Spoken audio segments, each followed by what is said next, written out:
Mi nombre es Derek Silva y le voy a enseñar los inicios de la semiótica y su mayor exponente como ciencia de la lingüística.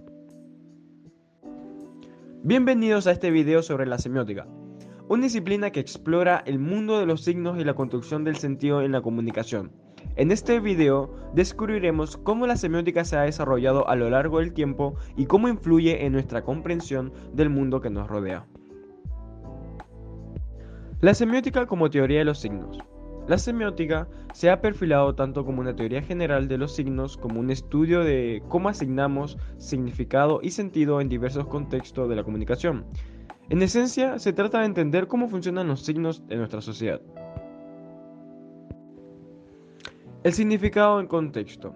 La semiótica nos enseña que el significado de un signo no es fijo, sino que depende del contexto y de nuestra experiencia cultural. No se trata de un objeto estático, sino de un proceso en constante evolución. Ahora mismo le mostraré un ejemplo. Un ejemplo de esta constante evolución es la palabra trauma, que ya existía en el vocabulario de la medicina, la palabra trauma, que solo se refería al daño físico. Esto lo señala el lingüista Lara al canal de noticias BBC Mundo. Prueba de ello es la entrada en el diccionario de la NTLL de la RAE de 1895, que lo define como herida o parte lastimada. Pero el creador del psicoanálisis, Sigmund Freud, metaforiza trauma para hablar de daños en el inconsciente. Esto lo explica Lara. Y hoy es posible escuchar que alguien quedó traumatizado por haber vivido una situación de alto estrés o haber visto una película de terror. Ahora bien, la semiótica como herramienta transformadora. La semiótica nos brinda una manera única de entender los fenómenos de significación. Es como una herramienta indispensable que nos permite explorar los procesos de significación en los contextos que deseamos investigar. Un ejemplo es el siguiente. El ejemplo francés y la transición a la semiótica. Un ejemplo de cómo la perspectiva semiótica ha influido en el estudio de la comunicación colectiva se encuentra en la evolución de la ciencia del periodismo a la sociología de la información. En Francia, por ejemplo. Esto fue impulsado por figuras destacadas como Roland Barthes, George Friedman y Edgar Morin. Se centraron en cómo los objetos de la vida cotidiana, temas como el Tour de Francia, la publicidad y el cine, se incorporaron en la comunicación colectiva. Voy a comenzar explorando una distinción que, aunque en su mayoría ha sido superada, alguna vez generó cierta confusión. Los términos semiótica y semiología a menudo se usan indistintamente. Ambos se refieren a una ciencia interdisciplinaria en constante evolución, ya que esta ciencia se despliega en dos vertientes fundamentales. Primero, abarca una teoría general de los signos que se sumergen en la naturaleza, las funciones y el funcionamiento de estos signos. Segundo, se adentra en el catálogo de la descripción de sistemas de signos en una comunidad histórica y las relaciones que existen entre los sistemas. La principal distinción entre estos términos surge de tradiciones distintas. Saussure, un lingüista, y la tradición francófona emplean el término semiología, y en contraste, Peirce, un filósofo con una perspectiva estadounidense y pragmática, utiliza el término semiótica. Estas diferencias se profundizan aún más debido a que Saussure concibe la semiología de manera dicotómica, mientras que Peirce la concibe de manera triádica. Estas concepciones generan enfoques divergentes para abordar los objetos de estudio, ya que los métodos empleados por ambos autores no son idénticos. La palabra semiótica tiene sus raíces en el griego semeion, que se traduce como signo, o distintivos, o señal. La teoría semiótica se adentra en las propiedades generales de los signos. En el ámbito de la comunicación, nuestro interés se centra en las aplicaciones y comportamiento de estos signos, ya que un signo no es simplemente una pieza dentro del proceso de comunicación, más bien es un componente integral del proceso de significación. La semiología, por otro lado, se mantuvo principalmente ligada al proyecto de la lingüística.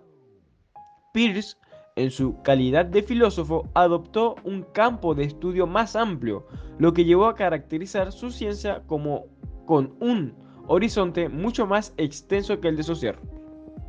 En el pasado se solía utilizar el término semiología al referirse a los códigos lingüísticos, mientras que semiótica se aplicaba en contextos más amplios, abarcando desde señalizaciones ferroviarias, viales y marítimas hasta el alfabeto de sordomudos, rituales simbólicos, protocolos, insignias y una variada gama de fenómenos culturales. Pero Humberto Eco argumenta que todos los fenómenos culturales pueden analizarse como sistema de signos cuya función es transmitir contenidos culturales. Esto abarca aspectos como la moda, el culto, la etiqueta, el maquillaje, las festividades, los juegos y la arquitectura. No siempre los autores que trabajan con materialidades acústicas o visuales han logrado desprenderse completamente de la terminología y el enfoque lingüístico, lo que representan un desafío para los semióticos que se adentran en otras materialidades. Ferdinand de Saussure: signo, significado y significante. Exploremos algunos conceptos fundamentales que se derivan de la idea de Saussure en el campo de la lingüística. Comencemos. Uno de los conceptos claves introducido por Saussure es la distinción entre lengua y habla. La lengua se refiere al lenguaje como un sistema social, mientras que el habla se relaciona con el uso individual y cotidiano del lenguaje. Saussure también nos habló del signo lingüístico, que podemos entender como una moneda con dos caras, el significado y el significante. El significado es la representación conceptual de una palabra o símbolo, mientras que el significante es la representación acústica, es decir, cómo suena esa palabra o símbolo. Aquí está la parte interesante. Estas dos caras, el significado y el significante, están unidas de manera arbitraria. Esto significa que no hay una conexión intrínseca entre el sonido de una palabra y su significado en un idioma en particular. O mejor dicho, en otras palabras, cuando decimos una palabra, su sonido no está naturalmente relacionado con lo que representa. En cambio, esta relación es una convención establecida por la comunidad de hablantes de manera inconsciente y colectiva. Por último, Saussure nos recuerda que la lengua es un sistema de signos que se aprende de manera inconsciente. Aunque hablamos con facilidad en nuestro idioma, a menudo no entendemos completamente cómo funciona este sistema de signos. Charles Sanders Peirce. La semiótica, según Charles Peirce, es una teoría que se centra en cómo los seres humanos otorgan significado a la realidad. Comienza como una doctrina formal que observa signos concretos, para luego abstraer sus características generales. Un concepto fundamental es la noción de triada. Peirce describe un signo como un proceso dividido en tres componentes. Primero está el representamen, que representa algo y actúa como un punto de partida en el proceso de significación. Segundo está el objeto, que es lo que el signo evoca en la mente de una persona. En resumen, la semiótica de Peirce se enfoca en comprender cómo otorgamos significado a la realidad mediante el análisis de estas tríadas de signos. Esta mentalidad triádica se extiende a otros conceptos, como los tipos de argumentos, los niveles de signos y los tipos de signos icónicos. Además, los términos 1, 2 y 3 se refieren a las ideas de primaridad, segundidad y terceridad. Ejemplos. La primeridad es una instancia de posibilidad, ya que no está atada a nada en concreto. Generalmente se usa para ejemplificar la primeridad. Un claro ejemplo puede ser los colores, en este caso el rojo, ya que por sí solo no significa nada. Pero en la segundidad es la experiencia que se vuelve un obstáculo y no genera una reacción. Siguiendo el ejemplo anterior, este mismo color rojo, si lo convertimos a una luz roja que nos enceguece en un camino, esto causará que nos detengamos.